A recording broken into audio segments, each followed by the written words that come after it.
Are we recording this? We don't have to. Okay, so my name is Rania Bensadok. I'm a junior philosophy and political science double major here at Quinnipiac.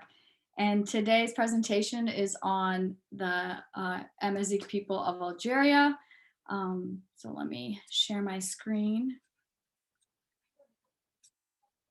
One moment.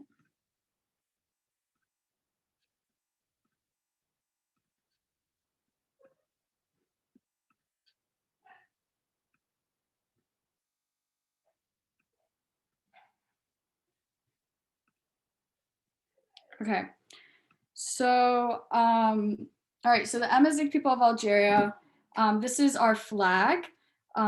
So the blue stands for the sea, the green stands for the indigenous land of the Amazigh, called Tmezigh, and the yellow is the vastness of the desert.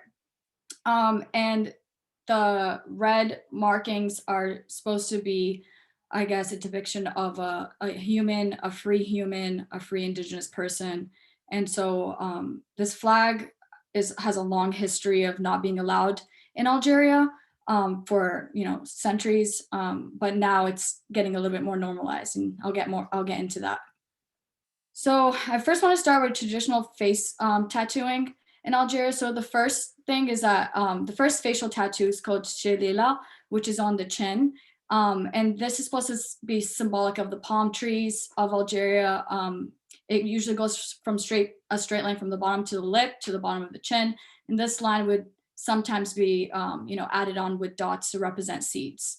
The second tattoo that a woman would get is Yamiza, which is basically placed in the eyebrows. And this tattoo, when later extended to forehead, is a sign of a lucky charm. So as you guys can see, there's all different tattoos on the woman depicted here. Some of them are from the Sahara, and some of them are from northern tribes.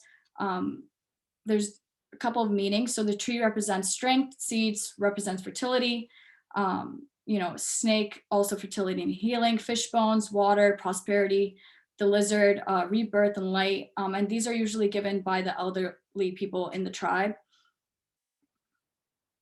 Yeah, okay, so our rights. So the Amazigh people are indigenous people of Algeria. Our language is Tamazight, which is basically was only recognized in 2016 officially, is now stated in the Algerian constitution. Also, Algeria has adopted the UN Declaration on Rights of Indigenous People. The Amazigh people are continuously marginalized still in Algeria through institutions. Anti-Amazigh laws are still being enforced every single day. The indigenous status of the Amazigh are not recognized by the Algerian government still. So that's the reason why they're still facing, challenges. And the Berber New Year, Yenayer, which happens to be my birthday, January 12th,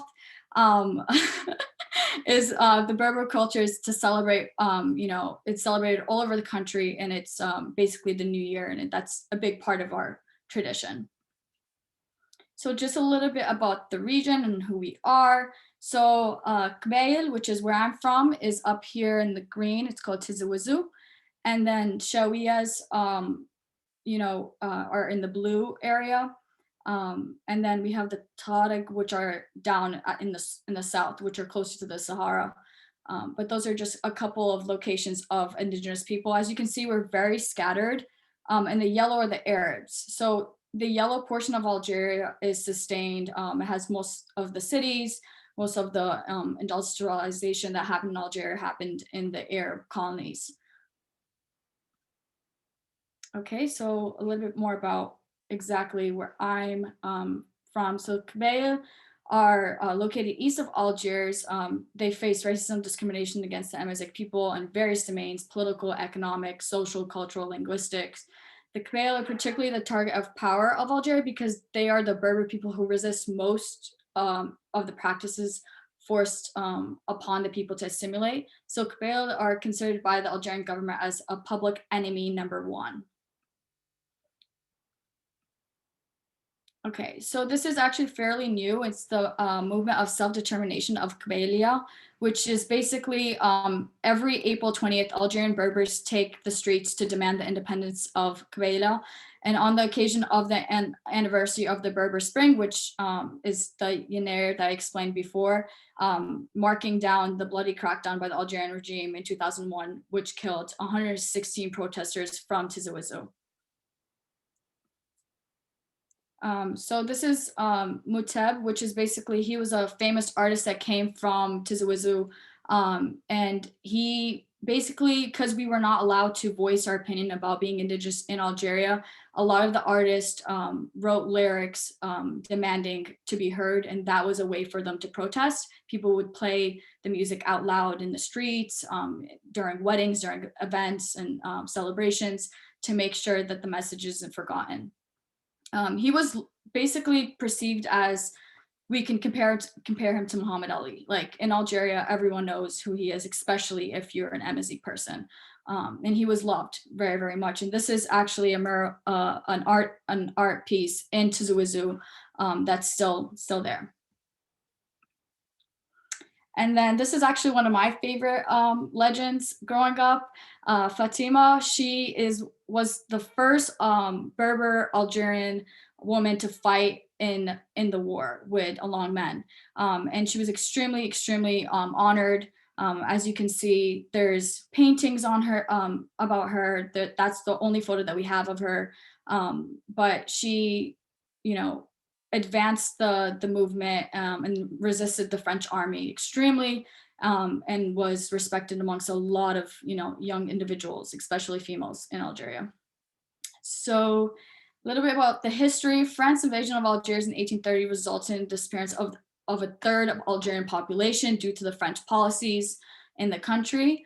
And then in 1954, the National Liberation Front, which is called the FLN, which my grandfather, great-great-grandfather were all part of. And that's my grandfather here on the left side. And started fighting against the French. We lost 1.5 million Algerians throughout that war.